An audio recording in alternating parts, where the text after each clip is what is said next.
Sous le sang, le précieux sang, je reçois un cœur nouveau. Sous le précieux sang, sous le sang, le précieux sang, sous le sang, le précieux sang, je reçois un cœur nouveau. Sous le précieux sang. Gloire à Jésus. Nous continuons à prier. Bonjour à tous et à tous ceux qui viennent de nous joindre. Alors que nous sommes dans l'adoration, vous pouvez continuer à partager ce culte, ce live, parce que la parole de Dieu doit être annoncée partout.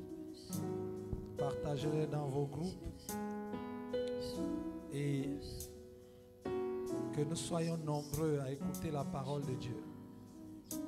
Dans vos maisons, là où vous êtes, quel que soit l'endroit, la parole de Dieu peut nous toucher et peut nous changer.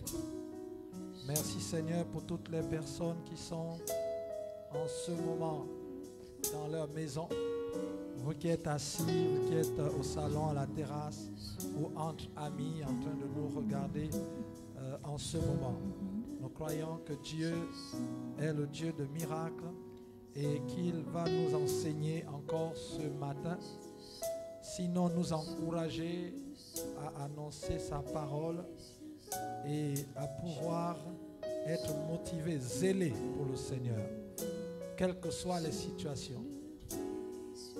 Quelles que soient les situations. C'est pourquoi nous allons partager ensemble aujourd'hui ces quelques paroles du livre de Jean et nous allons parler de la vérité, et de la parole de Dieu. Nous annonçons la vérité. Nous annonçons la vérité, nous annonçons la parole de vie. Pour ceux qui peuvent prendre les titres, nous annonçons la parole de vie. Il est important pour nous d'annoncer la parole et les événements que nous traversons montrent que nous devions, plus que dans le passé, annoncer la parole de Dieu. Amen. Alors, nous annonçons la parole de vie. Nous annonçons la parole de vie. Nous sommes dans le livre de 1 Jean au chapitre 1. La Bible nous dit, ce qui était dès le commencement, je lis dans la version Louis II, ce qui était dès le commencement, ou encore la version parole vivante dit, celui qui était dès le commencement.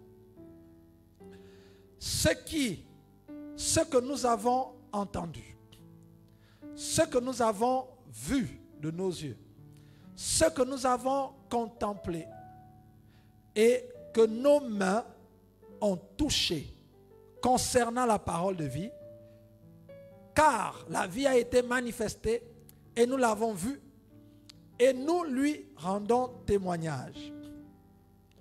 Et nous vous annonçons la vie éternelle qui était auprès du Père et qui nous a été manifestée. Ce que nous avons vu et entendu, nous vous l'annonçons. La version parole vivante dit, je répète, ce que nous avons vu et entendu, nous vous l'annonçons à vous aussi, afin que vous aussi, vous soyez en communion avec nous. Or, notre communion est avec le Père et avec son Fils Jésus-Christ. Et nous écrivons ces choses afin que notre joie soit parfaite. Nous partageons ces choses afin que notre joie soit parfaite. Amen. Gloire à Jésus. Tu peux dire Amen là où tu es.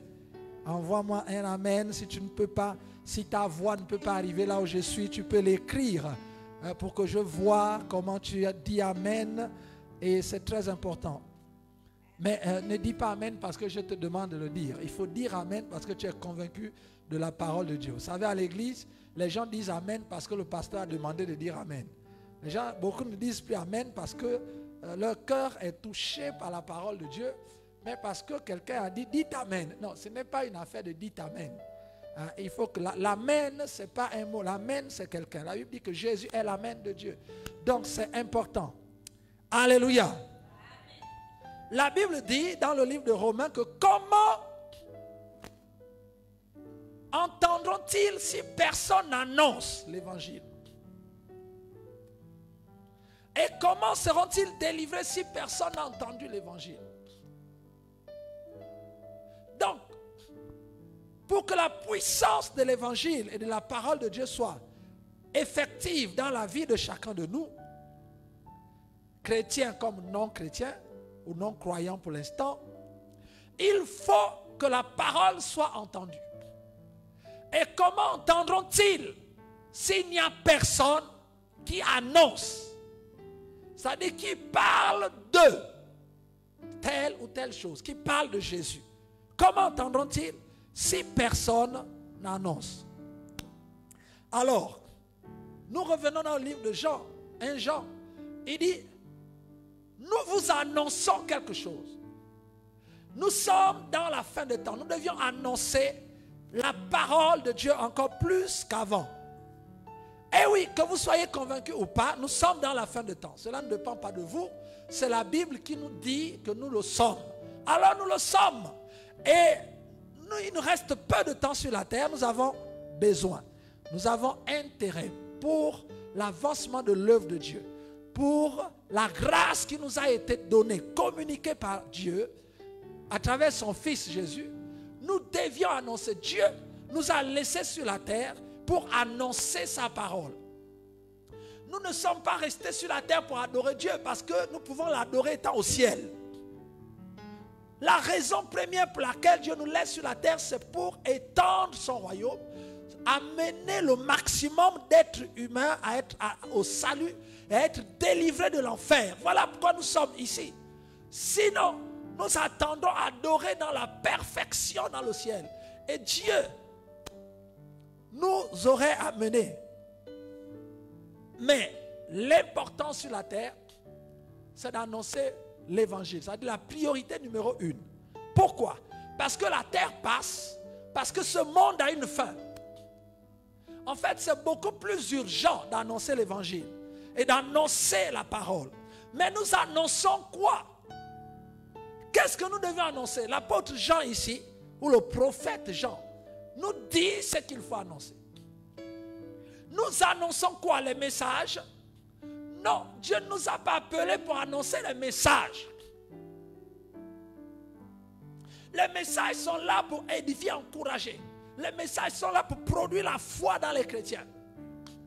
Dieu ne nous a pas appelés pour annoncer au monde nos discours ou encore faire des débats télévisés.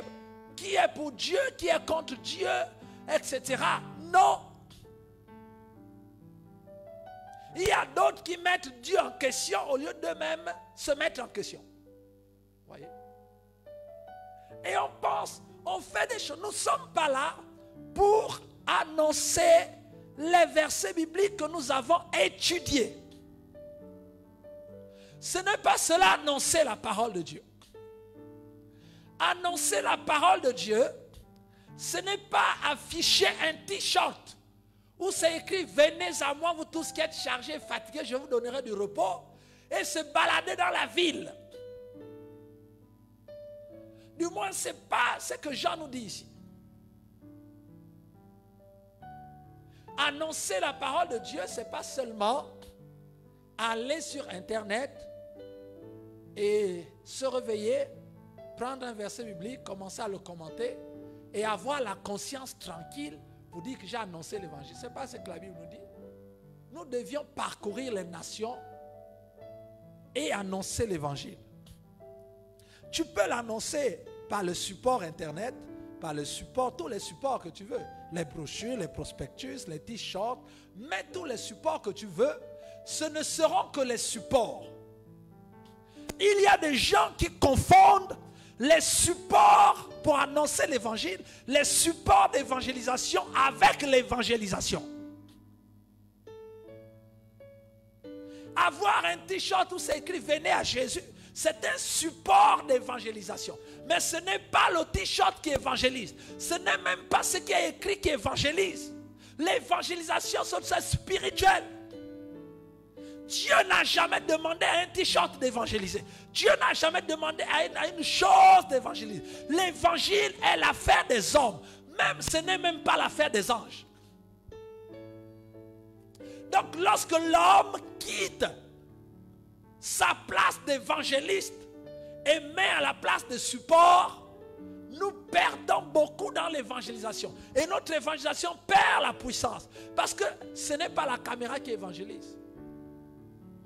Ce ne sont pas les logiciels ultra sophistiqués en infographie, quelles que soient les affiches que nous allons mettre ou imprimer. Mais ce n'est pas ça qui évangélise. La puissance de l'évangélisation ne se trouve pas dans le support, mais la puissance se trouve dans l'être humain. L'évangile a été donné à l'être humain. Donc la puissance qui se dégage de l'évangile sort de l'être humain transformé, né de nouveau, représentant Dieu sur la terre. Une caméra ne peut pas représenter Dieu sur la terre. Nous sommes la maison de Dieu. Nous les chrétiens, nous sommes la maison de Dieu. C'est à nous qu'a été donnée la responsabilité d'annoncer l'évangile. Il faut qu'on te voie. Il faut que tu te lèves. Il faut que tu partes quelque part. Il faut que tu agisses. Ne te cache pas derrière des écrits sur les Facebook. Mais non, on a besoin de te voir parce que la puissance de Dieu qui agit dans l'évangélisation est en toi. Elle n'est pas dans ton téléphone. Elle n'est pas dans ton ordinateur. Est-ce que quelqu'un me comprend ce matin? Beaucoup de gens aujourd'hui font des actes d'évangélisation par des supports, mais eux-mêmes, ils ne sont pas présents. M'envoyer un message sur Facebook, sur mon téléphone. Oui, Jésus t'aime. Oui. Mais j'ai besoin de voir que Jésus m'aime. Et pour voir que Jésus m'aime, il faut que je te voie, toi qui me dis que Jésus m'aime. C'est au travers de toi que je verrai la gloire de Dieu. C'est lorsque je vais te regarder que je saurai que c'est vrai. Jésus aime les gens. La preuve, c'est que je vois l'amour dans la personne qui est en train de me parler. Mais si on ne te voit pas, tu envoies que des messages le matin sur les réseaux sociaux WhatsApp avec des messages qu'il faut partager. Si vous ne partagez pas, vous ne serez pas béni. Si vous ne partagez pas, vous irez en enfer. Si vous ne partagez pas, vous ferez ceci. Celui qui va partager à 10 personnes reçoit sa bénédiction. C'est quoi ces bêtises? Il n'y a aucun verset biblique qui dit que lorsqu'on partage un message WhatsApp à 10 personnes, on reçoit la bénédiction. La bénédiction de Dieu n'est pas liée à 10 partages. Et vous qui faites cela, vous devez vous repentir. Et ne m'envoyez plus ce genre de message. Jésus m'a appelé pour annoncer l'évangile là où je suis. En Judée, en Galilée, jusqu'aux extrémités de la terre. Je dois parcourir, que ce soit par le support, Internet, etc., ou par ma Bible, ou avec mes pieds marcher pour aller. Je dois le faire, oui. Mais ne me dites pas que si tu ne partages pas ton message à 10 personnes, je ne serai pas béni. Et puis quoi encore? Lorsque tu as reçu ce message, j'étais avec toi. Pourquoi c'est moi qui dois le partager? J'ai une mission, j'ai une vision. Dieu m'a dit des choses que je dois dire au monde. Non, je dois dire ce que Dieu m'a dit de faire. Alors ce n'est pas moi, je ne suis pas ton substitut. Et arrêtez avec ça. Je ne travaille pas dans ton entreprise. Je travaille dans l'entreprise de Jésus-Christ et il m'a donné un message à porter au monde. Alors si toi tu ne peux pas te lever, parcourir des quartiers, des maisons, toucher des gens, parler avec des gens. C'est vrai que dans ce corona, il faut mettre la bavette, mais il faut quand même parler avec une distance. Tu dois te lever et aller. Mais si tu es couché sur ton canapé, en envoyant des messages, celui qui ne partage pas, il n'est pas béni. Et puis quoi? Je suis même en train de me demander si tu es vraiment né de nouveau. Parce que les gens qui sont conduits par l'esprit ne peuvent pas envoyer de tels messages. C'est quoi cette affaire? Et les gens, ils sont peinards, chez eux, tranquilles. Ils pensent qu'ils ont évangélisé parce que le matin à 6 h, ils ont envoyé un message sur WhatsApp. Faux!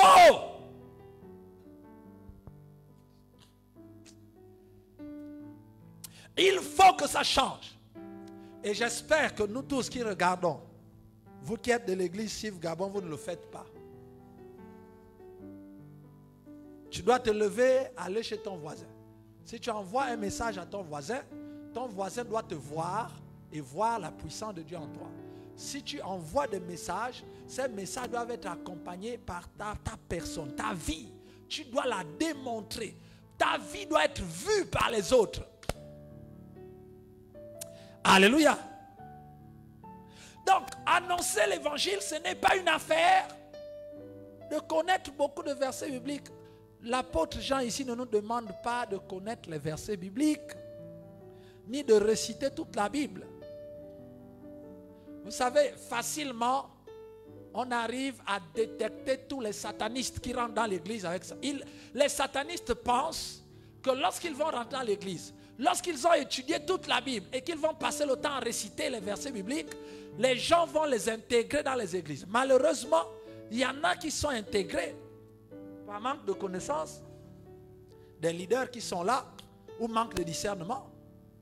Mais ce dont Dieu a besoin, c'est la vie. Ce n'est pas ce qui sort de la bouche seulement.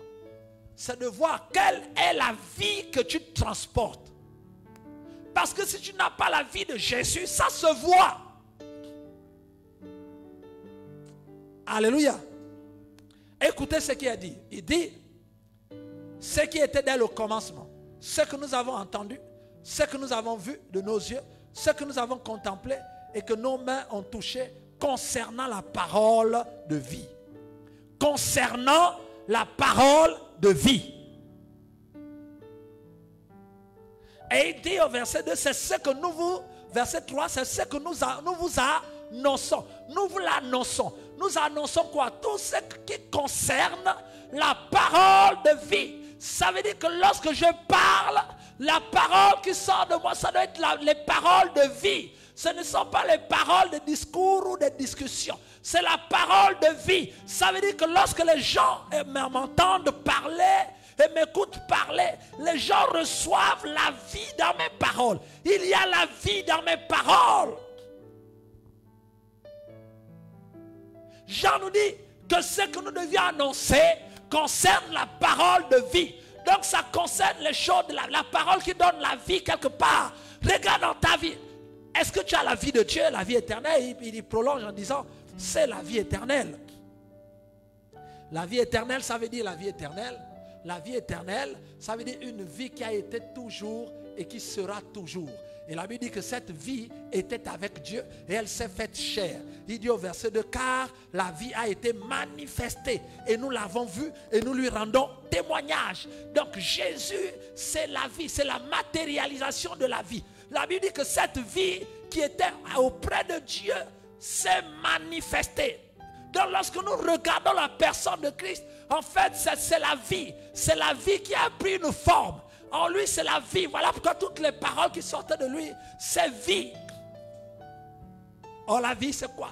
La vie c'est le principe actif qui permet de faire vivre, de faire bouger tout et de faire marcher toutes choses. Vous pouvez avoir un être humain qui est là, mais sans la vie, il ne peut pas vivre. La vie, c'est le mouvement, c'est l'être. La vie, c'est la reproduction. La vie, c'est la multiplication. La vie, elle bouge. La vie, elle évolue. La vie, elle a des émotions. La vie, elle est pratique. La Bible dit que la parole que nous devions annoncer concerne la parole de vie. Premièrement, ça concerne la vie de tous les jours. Deuxièmement, ça concerne la vie de Dieu. Et la vie de Dieu nous amène, impacte notre vie de tous les jours.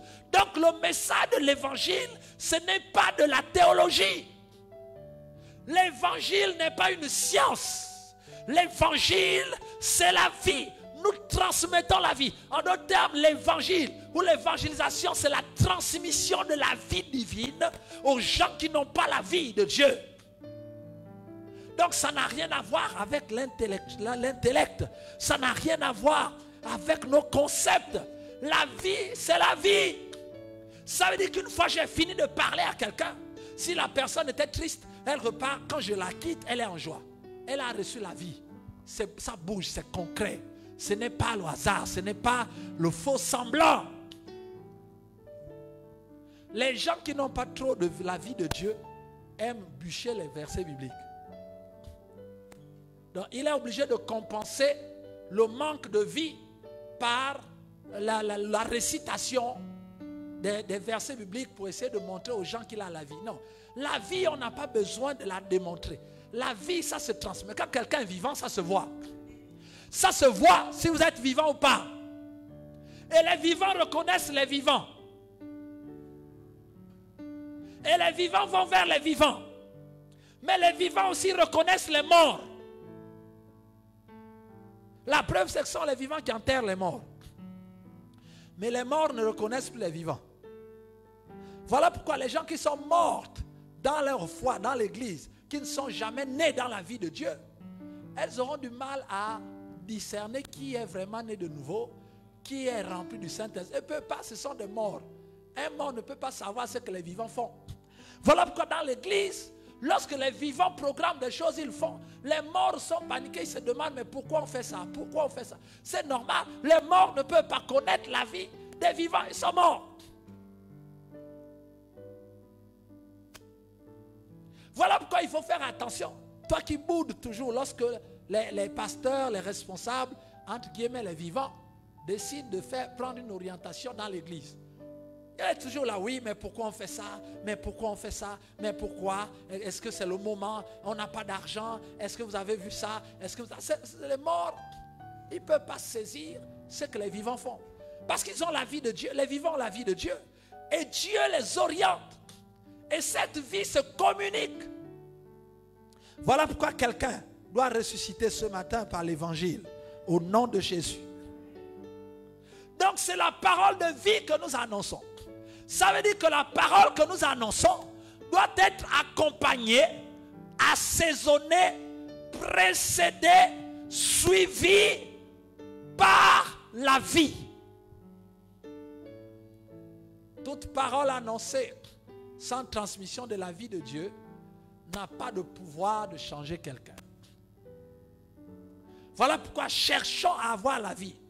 Si nous voulons que le monde soit sauvé, je dois leur transmettre la vie. C'est que la vie de Dieu qui se manifeste en moi tous les jours et qui m'amènera jusque après la mort, dans la vie éternelle ou après l'enlèvement, je continuerai à vivre dans cette vie. C'est une vie éternelle. La vie éternelle n'est pas... Ah mon frère, la vie éternelle n'est pas un truc des chrétiens. La vie éternelle n'est pas un machin. Ce n'est pas une chose des chrétiens. La vie éternelle, c'est Dieu lui-même. La vie éternelle, ce n'est pas un cadeau, ce n'est pas un objet qu'on donne. Ce n'est pas une chose du royaume de Dieu où on dit va chercher un peu de vie éternelle. Non. La vie éternelle, c'est comme la vie. La vie naturelle, le bébé ne l'a pas, il n'a même pas demandé. On lui a donné. Et un être vivant ne peut pas dire, ne peut pas mesurer la vie. C'est-à-dire, aujourd'hui nous vivons. Si je te pose la question, tu vis à combien de degrés? Ta vie à quel degré? Ta vie à quel pourcentage? Je ne peux pas dire que tu vis 30% de vie. Tu es vivant. Tu es vivant, donc tu vis. Donc, il n'y a pas de restriction dans la vie. C'est plutôt les choses de la vie qui peuvent être restreintes. Tu n'as pas de maison pendant que l'autre a la maison et tu conclus que tu ne vis pas. Je suis désolé, tu vis. Après, vous respirez, vous avez la vie à 100%. Vous vivez. Donc, il n'y a pas une graduation de la vie. Il y a seulement développement de la vie. Donc, la vie avec laquelle nous vivons aujourd'hui, c'est la vie que nous avons reçue le jour où nous sommes nés de nos parents à la maternité. C'est cette vie-là qui continue à nous amener jusqu'à présent. Cette vie n'a pas changé. Elle est vie. La même vie qui a permis de faire bouger, de faire battre ton cœur quand tu étais bébé, c'est la même vie qui fait battre ton cœur maintenant. En fait, tout ce qui change, c'est le développement. c'est parce que tu n'es plus bébé, tu es grand. Mais le principe de respiration est resté le même quand tu étais bébé que quand tu as 30 ans. Donc voyez-vous, Dieu veut nous transmettre la vie. Les gens aujourd'hui n'acceptent plus l'évangile parce que la vie n'est pas transmise. On transmet des messages, on transmet nos révélations à nous, mais nous ne transmettons pas la vie. Or, nous ne pouvons pas transmettre la vie si nous-mêmes nous ne vivons pas cette vie. On ne peut pas transmettre ce qu'on n'a pas. Voilà le problème de l'évangélisation aujourd'hui. C'est que les gens ne s'assurent pas d'avoir la vie de Dieu en eux, mais ils veulent aller partager les versets bibliques. Vous allez partager les versets bibliques, mais pas la vie, puisque vous ne l'avez pas. Et donc le monde ne peut pas être sauvé. Et les églises se remplissent des gens qui n'ont pas de vie, des païens, des non-croyants, des non-convertis, des gens qui ne sont pas nés et qui viennent alourdir l'atmosphère et empêcher l'église d'avancer. Waouh, c'est comme si annoncer l'évangile sans la vie de Dieu. Le diable en profite parce qu'il nous remplit les églises des gens qui n'ont pas la vie, qui n'ont pas reçu la vie, qui ne sont pas nés. Ce que nous avons vu et entendu, nous vous l'annonçons, cela concerne la vie. La vie de tous les jours. La vie de Dieu. La vie de Dieu n'est plus dans seulement la Bible. La vie de Dieu n'est pas l'église. Qu'on ferme l'église, qu'on ne la ferme pas, la vie de Dieu est en moi. Je vis. C'est comme aujourd'hui, la vie que j'ai, elle n'est plus chez mes parents, elle est chez moi. Donc aujourd'hui, mes parents ne peuvent plus dire, tu ne vivras pas. Non, je vis déjà, c'est fini.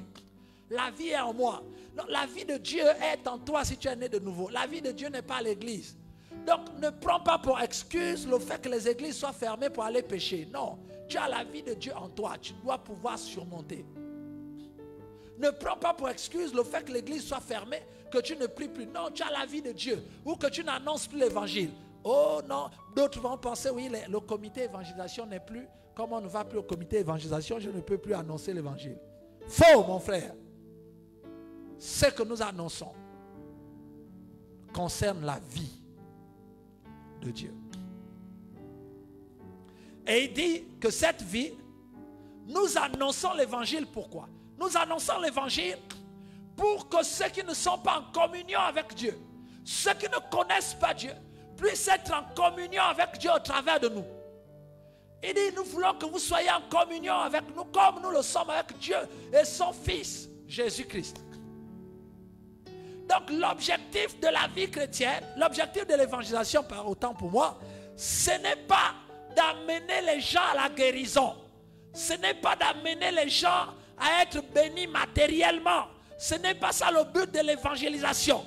Le but de l'évangile, c'est d'amener les païens qui étaient autrefois loin de Dieu, condamnés, sans père, les ramener à être en communion avec Dieu et avec Jésus-Christ son Fils. Voilà l'objectif de l'évangélisation. Donc dire à quelqu'un, viens à Jésus, allons avec moi à l'église et tu seras guéri, ce n'est pas de l'évangélisation, ça c'est un encouragement. Vous voulez aider quelqu'un qui est malade, ça c'est une aide spirituelle. Dieu aide la personne, ça c'est la grâce de Dieu, les dons de Dieu. Dieu fait don de la guérison. Mais ce n'est pas ça l'évangélisation. L'évangélisation, Jean ici nous dit que nous annonçons la parole afin que vous soyez en communion avec nous, parce que nous sommes en communion avec Dieu et son Fils. Enfin de te faire rentrer dans cette famille de Dieu pour que tu sois en communion avec Dieu au travers de nous. Nous ici c'est qui? C'est l'église. C'est l'église au travers de nous que tu sois en communion avec nous. Donc la première personne que tu vois quand tu arrives, ce sont les chrétiens. Et au travers des chrétiens, puisque dans les chrétiens, il y a le Père et le Fils. Et donc au travers des chrétiens, tu te mets en contact avec le Père et le Fils. Par les enseignements, par le message que nous faisons en ce moment, nous sommes en train de nous aider, nous tous, à être en communion avec le Père et le Fils. Et il dit, lorsque nous avons atteint cet objectif, alors, il dit, et nous écrivons ces choses, afin que notre joie soit parfaite. En d'autres termes, nous vous annonçons ces choses, nous vous annonçons la parole de vie, afin que notre joie soit parfaite. Ça veut dire qu'un chrétien qui n'annonce pas la parole de vie, sa joie ne sera jamais parfaite. Ici, il ne s'agit plus du païen ou de la personne qui écoute. Il dit, nous vous l'annonçons pour que notre joie à nous soit parfaite.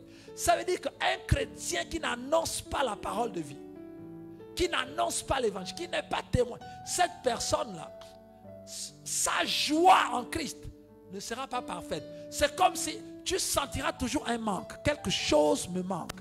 Quelque chose manque. C'est vrai que Dieu m'a béni, mais j'ai l'impression qu'il y a encore un vide. Mais c'est vrai que Dieu est en train d'agir. Tu es là, chrétien, mais ton esprit est préoccupé. C'est comme si tu n'étais pas... Tu es à l'aise, mais tu n'es pas à l'aise en même temps. Tu sens quelque chose manque. Ta joie n'est pas parfaite. Tu te maries, après rien. Ce n'est pas parfait. Tu fais des enfants, ce n'est pas parfait. Tu travailles, ce n'est pas parfait. Regardez les chrétiens aujourd'hui. Ils prient pour avoir le travail. Dieu donne le travail. Mais leur joie n'est pas parfaite. Ils prient pour se marier. Se marient, ce n'est pas parfait. Ils prient pour avoir les enfants. Ce n'est pas parfait. C'est la joie d'un enfant de Dieu. Je ne parle pas de païens ou de faux chrétiens. Je dis la joie d'un enfant de Dieu. C'est-à-dire celui qui est né de nouveau. Celui qui est né d'eau et d'esprit.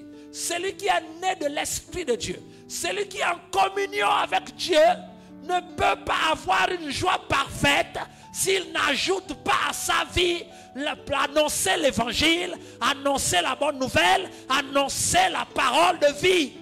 C'est ce que Jean nous dit. Jean nous dit, je me débarrasse de ça pour que ma joie soit parfaite. Parce que tant que je ne vous ai pas transmis la vie de Dieu qui est en moi, je ne suis pas parfaitement en joie. Est-ce que quelqu'un comprend ce matin? Voilà pourquoi parfois les chrétiens ils ont tout, mais ils sont tristes. Mais ils demandent quoi? Annonce l'évangile. Donne ta vie. Partage la parole de vie. Regardez ce jeune homme. Il avait tous les biens. Un jeune homme riche. Il vient voir Jésus. Il dit, mais Jésus, j'ai obéi à toutes les lois. Tu ne tueras point, tu ne feras point ceci, tu ne feras pas, tu ne feras pas, tu ne feras pas. Il dit, j'ai tout fait. Mais je sens que ma joie n'est pas parfaite. Je sens qu'il faut que il y a quelque chose du royaume qui me manque. Malgré tout ce que j'ai fait pour Dieu. Qu'est-ce qu'il faut que je fasse? Jésus l'a regardé. Il a dit, il te manque de partager la vie. Tu as tout fait. Tu crains Dieu. Tu obéis à la parole de Dieu. Tu as ta vie chrétienne super. Mais ta joie n'est pas complète. Tu as l'impression que tu n'as pas accès à tout le royaume de Dieu. C'est comme si le royaume de Dieu t'échappait. Jésus dit, la question, c'est que tu as bien fait. Jésus lui dit même que tu fais bien. Voilà quelqu'un, l'une des seules personnes qui obéissait à toutes choses. C'est normal qu'il soit riche puisqu'il obéissait à toute la loi. Et donc Dieu le bénissait. Il était riche, mais sa joie n'était pas parfaite. Et il a détecté dans le discours de Jésus qu'il lui manquait le royaume de Dieu. Et il vient dire à Jésus, comment je peux faire pour accéder au royaume? Oh, le royaume de Dieu, c'est la vie de Dieu. Il avait tout sauf la vie de Dieu. Et Jésus va lui dire qu'en réalité, partage la vie. Prends tes biens, va distribuer. Donc, va partager, prends les choses de ta vie et va donner aux autres pour donner un peu de vie aux autres. Là maintenant, si tu viens, tu me suis, tu entreras dans le royaume. L'évangile, c'est un partage. L'évangélisation, c'est le partage. Je partage la vie spirituelle qui est en moi. Je partage aussi la vie physique que j'ai. La vie physique se voit par ton temps, tout ce que tu as comme temps, comme bien, etc. Tout cela fait partie de l'évangélisation. Parce que l'évangélisation, c'est la transmission de la vie. Donc si tu viens donner les versets bibliques, sans transmettre la vie de Dieu, donc la vie spirituelle, qui est en toi, la paix, la joie, le bonheur, la patience, la foi par le Saint-Esprit, ou la puissance de Dieu qui guérit, qui délivre, toute cette vie-là, si tu ne la partages pas, et si tu ne partages pas aussi la vie, ta vie telle que l'argent, bien, temps, ton temps, tes voitures, tout ce que tu as. Si tu ne partages pas toutes ces choses-là, tu n'es pas en train d'évangéliser. Parce qu'évangéliser, c'est partager la vie. La parole de vie. Et pour partager la vie, tu n'as pas besoin d'être un expert. Tu n'as même pas besoin d'être très diplômé. Tu n'as pas besoin de beaucoup de choses. La vie a son langage. Tu peux partager la vie sans avoir de grands diplômes. Regardez, on va regarder, finir avec ça. Mais cette vie-là, comment on la partage? Comment nous pouvons la partager? Nous la partageons simplement.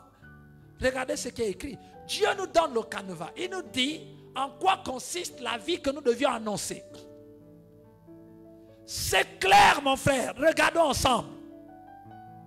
Il dit ce qui était dès le commencement. Premièrement, nous allons les énumérer. 1. Ce qui était dès le commencement. Or, Jean chapitre 1 nous dit au commencement était la parole. La parole était avec Dieu et la parole était Dieu. La Bible nous dit dans Genèse 1 qu'au commencement, Dieu créa les cieux de la terre. La terre était informe et vide et l'esprit de Dieu se mouvait au-dessus des eaux. Donc nous voyons qu'au commencement, nous avons la parole, nous avons l'esprit, nous avons Dieu.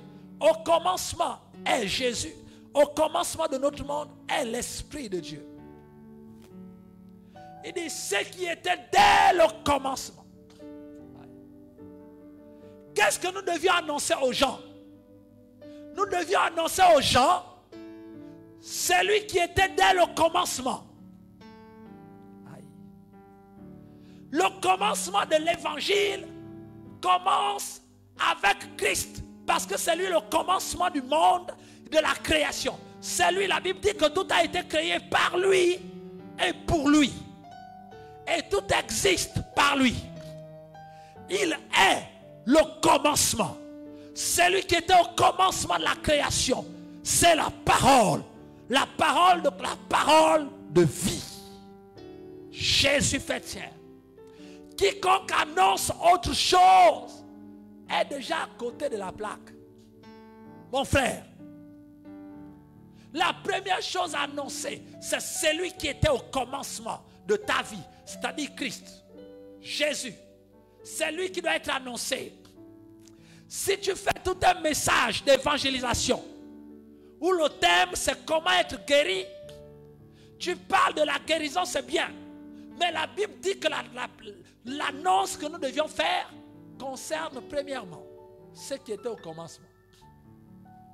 Tu ne peux pas commencer l'évangélisation en disant aux gens que si vous venez en Christ, vous allez être guéris. Non. Tu commences d'abord par le commencement. Or, au commencement était la parole et elle était Dieu. Elle s'est faite chair.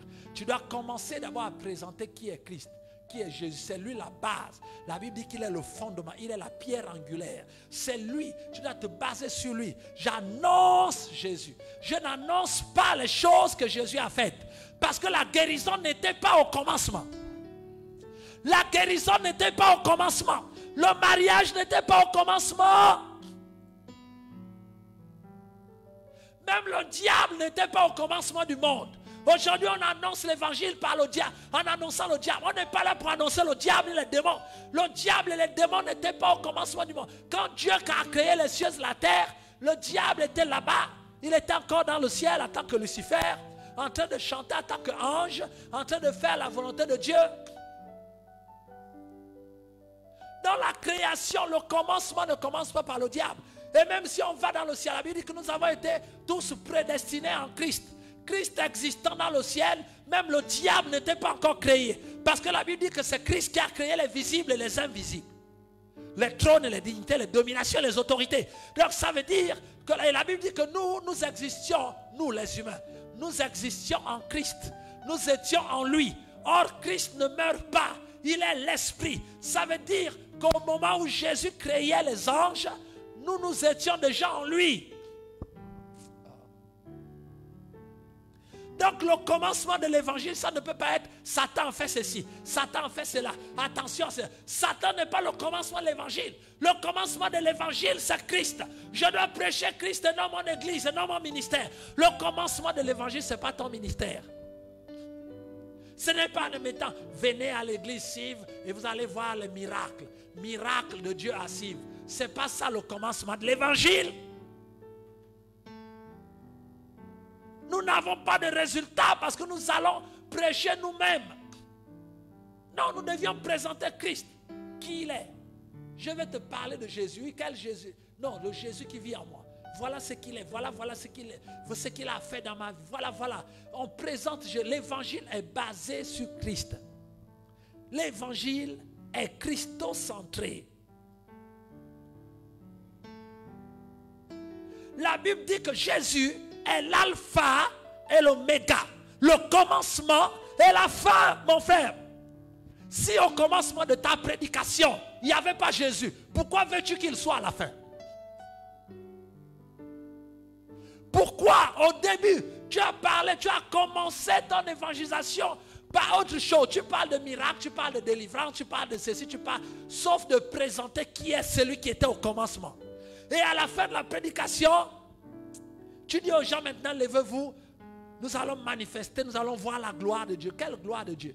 Tu veux les miracles à la fin, alors qu'au commencement, il n'était pas. Parce que celui qui fait des miracles, c'est Christ, par son esprit. Mais tu ne l'as pas présenté au début. Pourquoi veux-tu qu'il soit à la fin? S'il n'est pas au début, il ne peut pas être à la fin. Parce qu'il est le commencement et la fin. La première chose, mon frère. La deuxième chose, il dit, ce que nous avons entendu. Ce que nous avons entendu. J'annonce ce que j'ai entendu. Je n'annonce pas ce que j'ai seulement écouté ou ce que l'homme a dit, que quelqu'un avait dit, que quelqu'un avait dit. J'annonce ce que j'ai entendu. Ce que j'ai entendu, là, la Bible dit que la foi vient de ce qu'on entend. Et ce que l'on entend vient de la parole de Dieu. Je n'annonce pas ce que j'ai lu.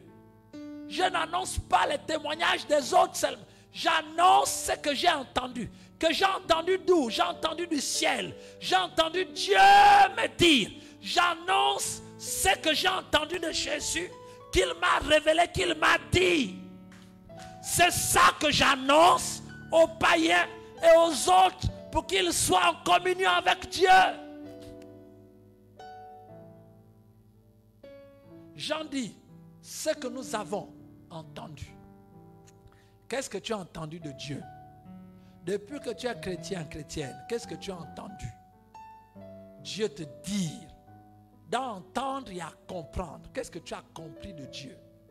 C'est ça là, ce qui est rentré dans ta vie, qui aujourd'hui fait les fondements de ta vie. C'est ça là que tu dois annoncer aux gens. Ne va pas annoncer toute la Bible. La Bible, elle a été écrite à peu près pendant 2 ou 3 000 ans. Tu ne peux pas annoncer toute la Bible, ce n'est pas possible.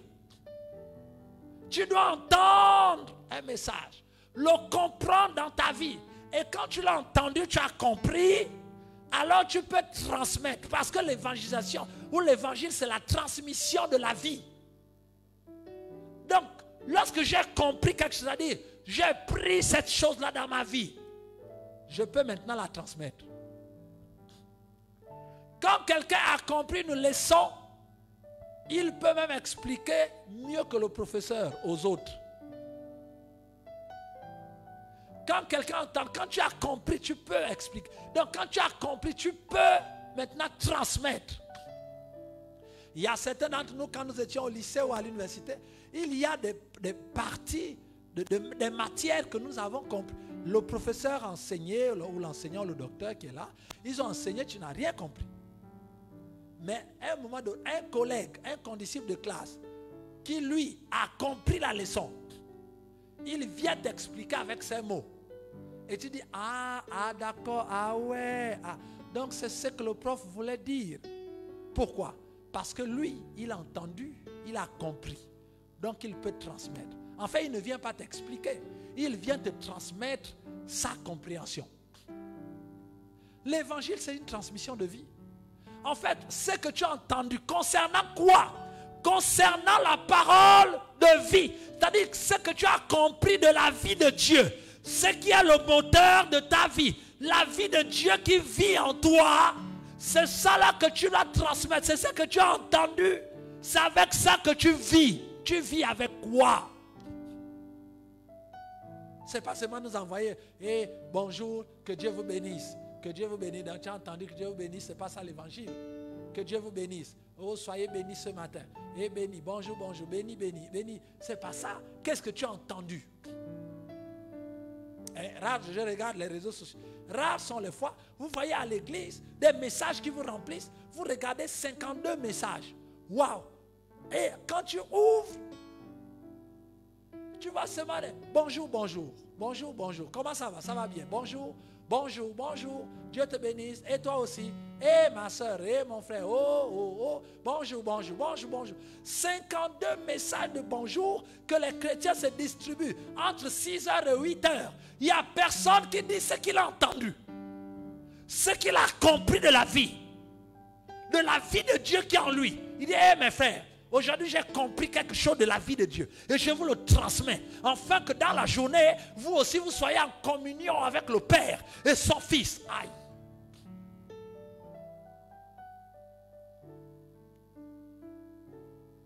Moi j'ai besoin de voir. J'ai besoin de voir que quelqu'un, quand je suis avec la personne, elle m'amène à être en communion avec Dieu. Pourquoi? Parce qu'elle me transmet sa vie.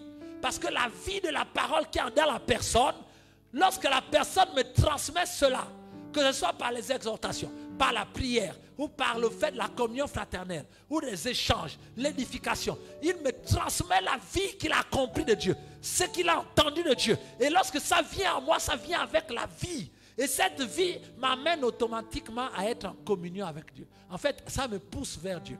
Vous avez déjà vu vous-même, parfois, vous écoutez, vous êtes là entre frères et sœurs en Christ, vous parlez, et puis vous parlez comme disent les gens, de tout et de rien. Donc ils parlent de tout et de rien. Bon, je refuse de parler de tout et de rien.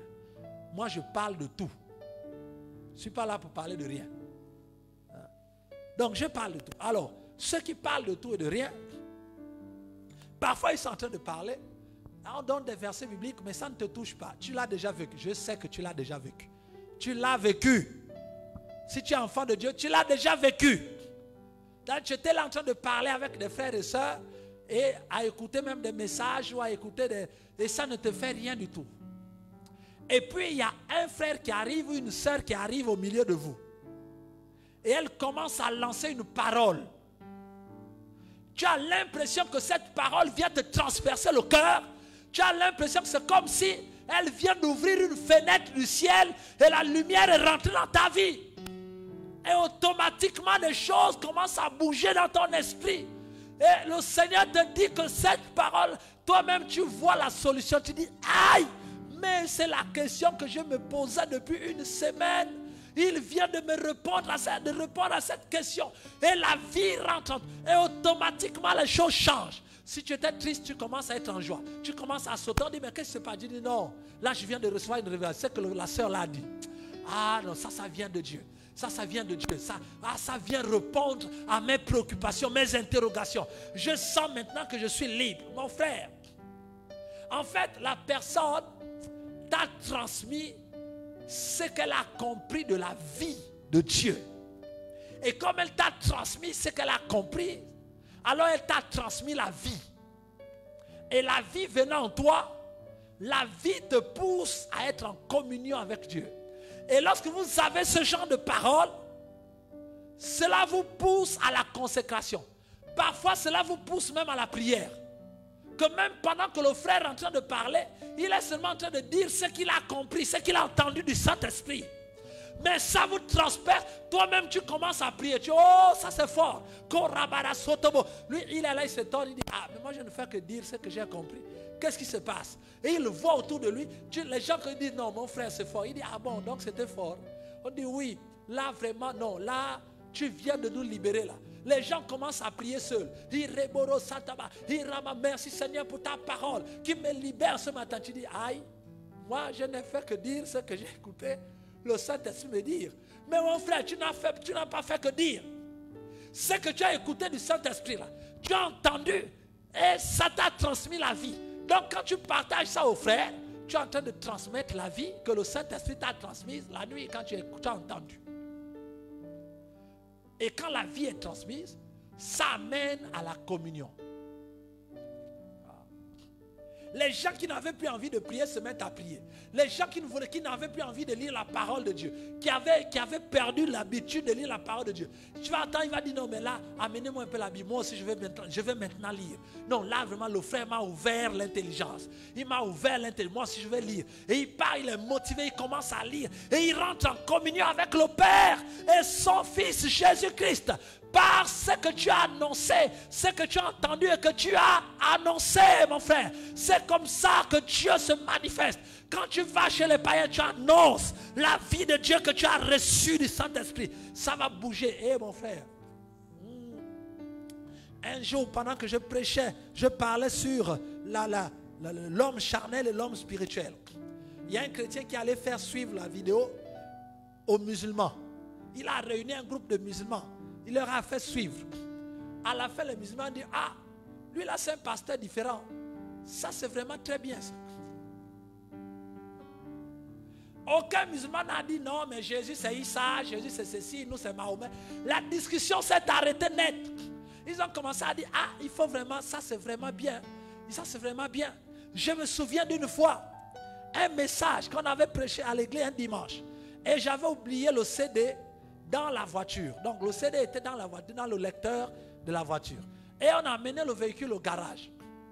Il y avait une petite panne. Et pendant qu'il reparaît, ils ont mis le contact. Et quand ils mettent le contact, automatiquement le CD se met en route. Là où il s'est arrêté. Et voilà tous les mécaniciens. Ils ne sont pas chrétiens. Des païens. Ils se sont assis en train d'écouter le message.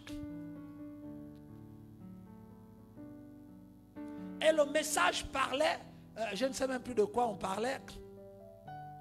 Et le message parlait en gros du fait de s'engager dans la vie, de pouvoir aller jusqu'à faire ses rêves, réaliser ces choses, laisser la procrastination, laisser la paresse, laisser ceci.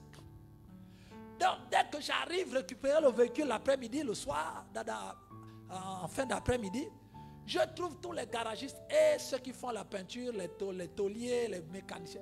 Tout le monde est content. Oh, pasteur, vraiment. Non, et il me rappelait le message. Non, moi j'ai décidé que je ne serai plus ceci. Je ne serai plus cela. J'ai dit, ah, ils ont écouté ça. C'est ce qu'on a prêché dimanche. Il dit, non, pasteur, ma vie, celui qui était chargé de la tôlerie, il dit, pasteur, ma vie, à partir d'aujourd'hui, il dit, depuis que j'ai écouté ça, j'ai changé. J'ai commencé à arranger ma vie, j'ai commencé à faire des choses et ça marche. J'ai dit, ah, il dit oui. Mais ils ne m'ont pas accueilli avec des débats pour dire, oui, vous les pasteurs du Gabon là, oui, on vous connaît. Non, on vous connaît, non, non, non. C'est vous. Non, tout cela s'est arrêté. Pourquoi? Parce qu'il y a eu une transmission de la vie. Oh. Quand la vie est transmise, les débats s'arrêtent. Quand vous voyez les gens débattre, c'est que la vie n'est pas là. Parce que tout le monde a besoin de la vie. Tout le monde sur terre a besoin de la vie de Dieu. C'est très important. Il dit, c'est que nous avons attendu. Nous avons entendu. Ah, troisièmement, c'est que nous avons vu de nos yeux. Donc, c'est que nous avons vu de nos yeux. En fait, nous annonçons ce que nous avons vu de nos yeux. Tes yeux ont vu quoi? Qu'est-ce que tu as vu Dieu faire? Depuis que tu es chrétien, Dieu a fait quoi dans ta vie? Qu'est-ce que tu as vu Dieu faire? C'est quoi ton témoignage? Qu'est-ce que tu as vu de tes yeux Dieu faire dans ta vie? Au lieu d'aller prendre les versets, oui, Matthieu a dit ceci, non. Toi-même, tu as vu quoi? La vie de Dieu, lorsqu'elle est en toi, elle se manifeste. Et quand elle se manifeste, tu vois des choses que Dieu fait. Et ce sont ces choses-là que tu dois aller raconter aux autres. Et c'est là où tu dois transmettre la vie. Ah, Seigneur. Beaucoup d'entre nous n'arrivons pas à évangéliser parce que nous n'avons rien vu de nos yeux. Dans ta vie, qu'est-ce que tu as vu? Voilà pourquoi nous devions avoir une vie, manifester la vie de Dieu, afin que nous puissions voir la gloire de Dieu, les choses de Dieu, à aller raconter aux autres. C'est ça, être témoin. Nous sommes témoins de ce que nous avons vu, témoins oculaires. Pierre a dit, nous avons vu ce Jésus que vous avez crucifié, vous avez tué, il est ressuscité. Et nous en sommes témoins. Témoins oculaires, c'est nous. Nous avons vu. Nous avons vu Jésus ressuscité. Alors quand tu parles de Jésus qui est ressuscité, qu'est-ce que toi-même tu as vu? Parce qu'il y a 2000 ans, tu n'étais pas. Nous lisons ce qui est écrit. Tu as vu quoi? Ça veut dire que la résurrection de Jésus s'est manifestée dans ta vie par quoi? Que tu dois aller raconter aux autres. Qu'est-ce que tu as vu Jésus faire? Il dit, c'est que nous avons vu de nos propres yeux. Donc ça veut dire que la vie chrétienne, ce n'est pas une vie en l'air. La vie chrétienne n'est pas abstraite. Dieu veut que nous voyions sa gloire palpable. Que nous puissions voir de nos yeux la gloire de Dieu se manifester. Il ne s'arrête pas là. Quatrième chose, il dit, ce que nous avons vu de nos yeux et ce que nous avons contemplé. Ce que nous avons contemplé. Contempler ici, quelqu'un a dit que la contemplation, c'est le fait d'observer. C'est-à-dire quand on ne regarde pas, quand on contemple, on ne regarde pas, on observe. Ça veut dire qu'on regarde les détails. Et l'observation est le commencement même de la science. La science aujourd'hui est basée sur l'observation d'abord. De l'observation, on dégage des principes, on dégage des postulats, on dégage une analyse. Et l'analyse nous amène à des faits, nous amène à poser en place des lois et à reconnaître les lois qui sont derrière le fonctionnement observé. Ça, c'est l'observation. Mais la contemplation, c'est au-delà. C'est-à-dire que la contemplation, c'est plus grand que même la science. Parce que la contemplation, ce n'est pas seulement l'observation pour en dégager des principes et voir le fonctionnement, les détails. La contemplation, c'est le fait de... Ils disent que c'est le fait de s'absorber dans l'observation. C'est-à-dire que tu observes, mais toi-même tu es complètement absorbé, avalé dans l'observation. Donc tu te noies dans la chose que tu observes. C'est ça la contemplation. C'est-à-dire que tu rentres dans la chose observée. Il dit ce que nous avons contemplé. Ça veut dire que la vie de Dieu, je peux rentrer là-dedans. Je l'observe, je la regarde. J'analyse les principes actifs de ce fonctionnement. Je détecte les lois qui régissent la vie de Dieu. Non seulement je détecte cela, je vois cela, mais moi-même je suis totalement aspiré, absorbé par la vie de Dieu. Donc la contemplation n'est pas l'observation, parce que l'observation, on observe de loin. La contemplation est une observation de l'intérieur. C'est-à-dire que je rentre dans la chose et j'observe la chose pendant que moi-même, je suis complètement imbibé. Donc, je ne peux pas contempler Dieu sans être dans Dieu. Je ne peux pas contempler le Saint-Esprit sans être dans le Saint-Esprit. Je ne peux pas contempler la vie de Dieu sans être dans la vie de Dieu. Voilà pourquoi l'adoration, lorsqu'on dit on contemple Dieu dans l'adoration c'est le fait d'observer Dieu tout en étant totalement phagocyté par Dieu. Entrer, inclus directement dedans. Et de là sort la communion. Voilà pourquoi ce que nous avons contemplé, lorsque nous vous le partageons, vous pouvez être en communion avec Dieu.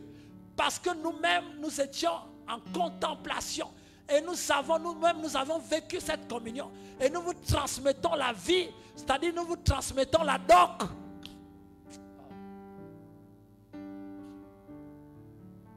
Comment toi aussi tu peux faire pour entrer en Dieu, contempler la vie de Dieu?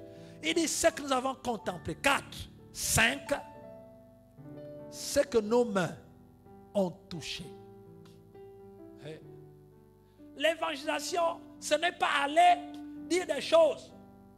Je dois dire aux gens, transmettre aux gens ce que mes mains ont touché. Mes mains ont touché. Mes mains ont touché la gloire de Dieu. Oh, la gloire de Dieu un jour est passée dans mes mains.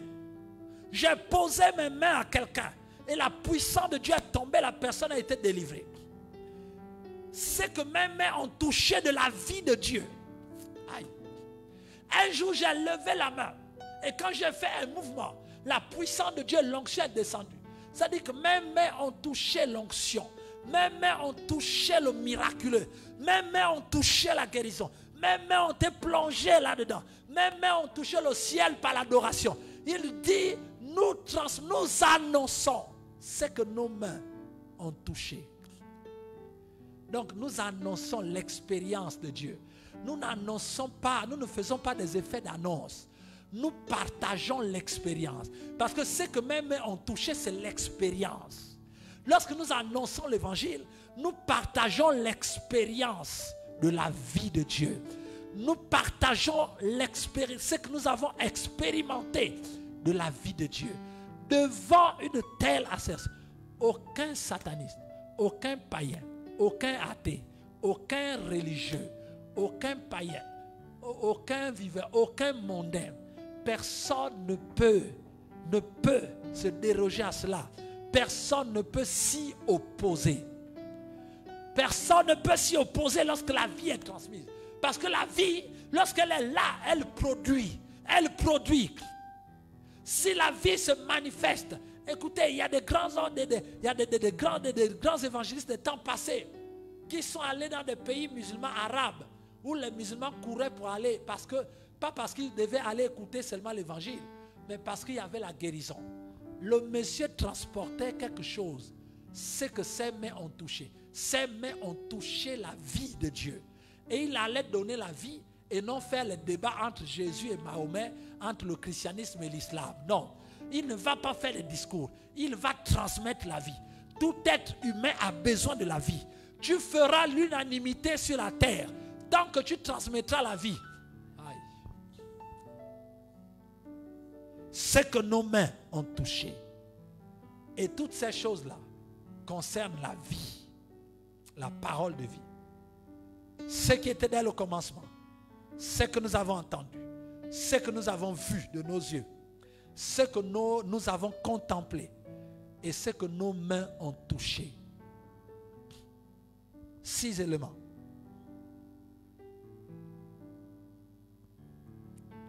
Cinq éléments. Ces 5 éléments-là, c'est ça que nous devions transmettre dans l'évangélisation.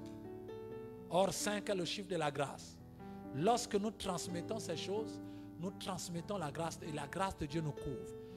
Et la grâce de Dieu se manifeste. Dieu fera les miracles et tout ce qu'il a à faire. La question, c'est que nous sommes en train d'évangéliser. Nous allons évangéliser. Est-ce que tu connais celui qui était dès le commencement? Qu'est-ce que tu as entendu? Qu'est-ce que tu as vu? Qu'est-ce que tu as contemplé? Et qu'est-ce que tu as touché de tes mains concernant la parole de vie, concernant la personne de Christ, concernant le Saint-Esprit, concernant la parole de vie? Ce sont ces choses-là qui doivent être annoncées.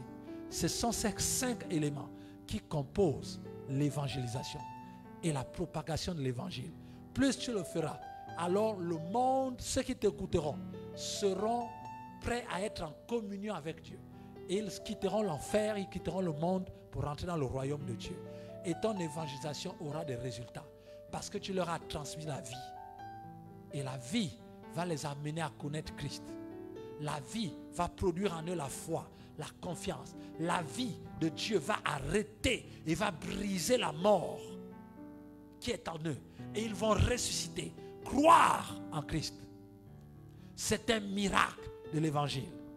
Il ne s'agit pas de transpirer, il s'agit de transmettre la vie. Alors la question que je te pose, est-ce que ces 5 choses, tu les as déjà vécues? Est-ce que tu en as vécu au moins une? Transmets celle que tu as vécue. Tu en as vécu 2, transmets-les. Tu en as vécu 3, transmets-les. Tu en as vécu 4, transmets. Tu en as vécu 5, transmets. Transmets ce que tu as vécu concernant la parole de vie. Alors, tu seras appelé bon et fidèle serviteur. Tu seras appelé grand évangéliste. évangéliste des nations, évangéliste des quartiers, évangéliste comme tu veux, tu seras appelé, accompagné par la grâce de Dieu. Les anges de Dieu seront avec toi. La puissance de Dieu va t'accompagner parce que tu transmets la vie. La puissance de Dieu est dans la vie. Ce n'est pas dans la transpiration, ni dans la gesticulation. C'est pourquoi tu as besoin de la vie de Dieu. Tu as besoin en ce moment. Tu as besoin en ce moment. Nous rentrons dans le mois de l'évangélisation. Alors, évangélise autour de toi.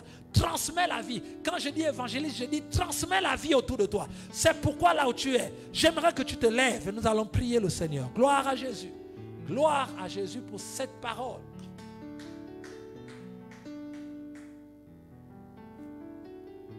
Le monde est fatigué de t'entendre tous les jours. Prier, prier dans ta maison. Faire le bruit sans transmettre la vie. Tes voisins, tes parents, le monde est fatigué de te voir tout le temps, leur parler de Dieu, alors que quand ils te regardent, ils ne voient pas la vie. Le monde est fatigué que tu les arrêtes dans les rues pour leur faire des débats, alors que tu ne transmets rien. Quand tu parles, ils ne ressentent rien. Écoutez, les disciples sur la route d'Emmaüs, qu'est-ce qu'ils ont dit? Quand Jésus a disparu, ils ont dit, notre cœur ne brûlait-il pas lorsqu'il nous parlait? Ça veut dire que Jésus transmettait la vie.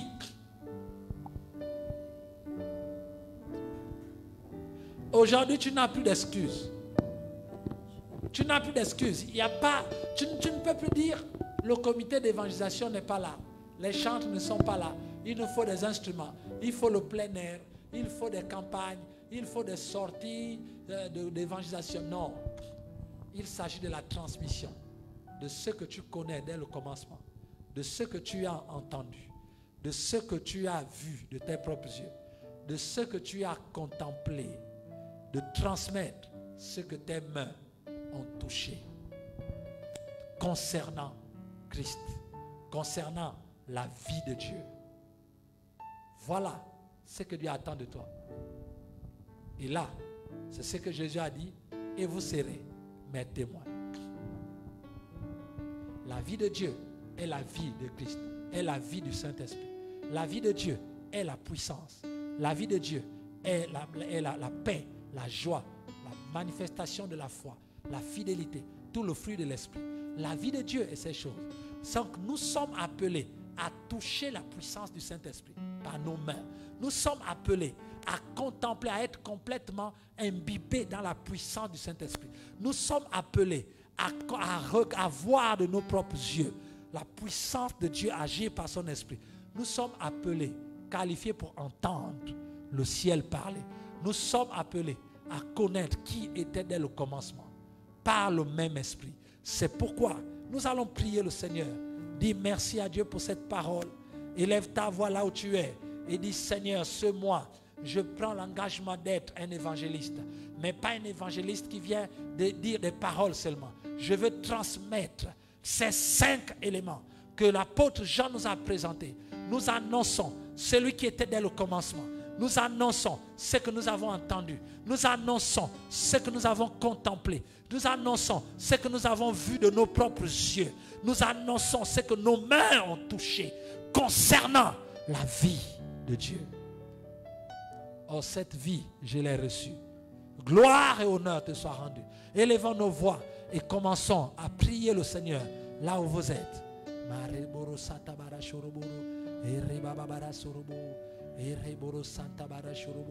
Alléluia.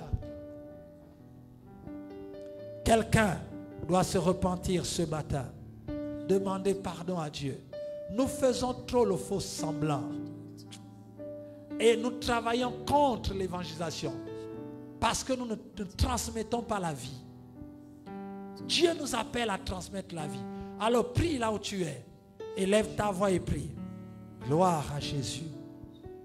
Gloire à Jésus.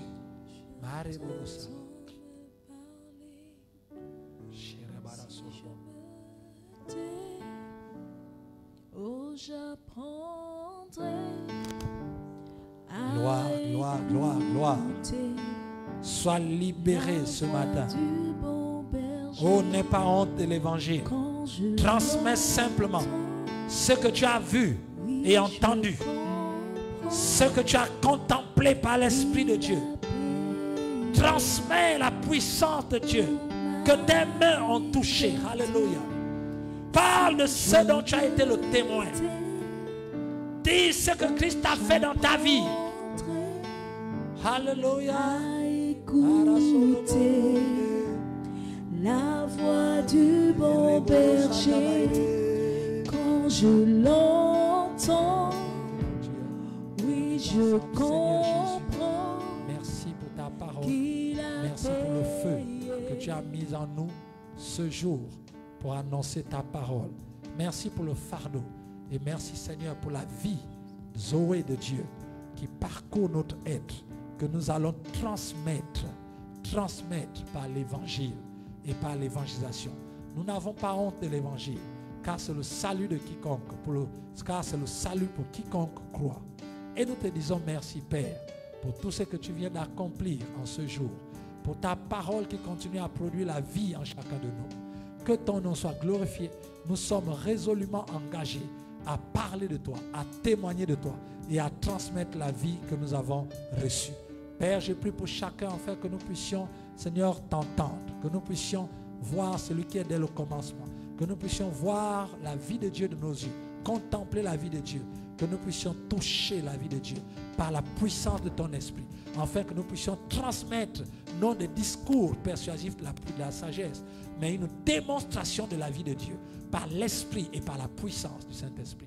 Merci Seigneur pour les changements, les guérisons, les délivrances, pour les gens qui vont donner leur vie à Christ à travers, Seigneur, nos témoignages. Que toute la gloire te revienne. Merci pour ce culte. C'est dans le nom de Jésus que nous prions. Nous prions pour tous ceux qui sont malades. Seigneur, que la vie de Dieu les touche. Ceux qui sont préoccupés par des difficultés de tout genre, que la vie de Dieu les touche et communique une communion avec le Seigneur et son Fils en ce moment. Nous croyons que cette semaine, ce mois, qu'à partir de maintenant, beaucoup de personnes qui ne connaissaient pas Dieu seront en communion avec le Fils et le Père à travers notre témoignage et à travers la transmission de la vie, de la parole. Nous te bénissons, Père, pour tout ce que tu viens de faire. Que toute la gloire te revienne. Au nom de Jésus, nous prions. Amen. Bon dimanche à tous et que Dieu vous bénisse.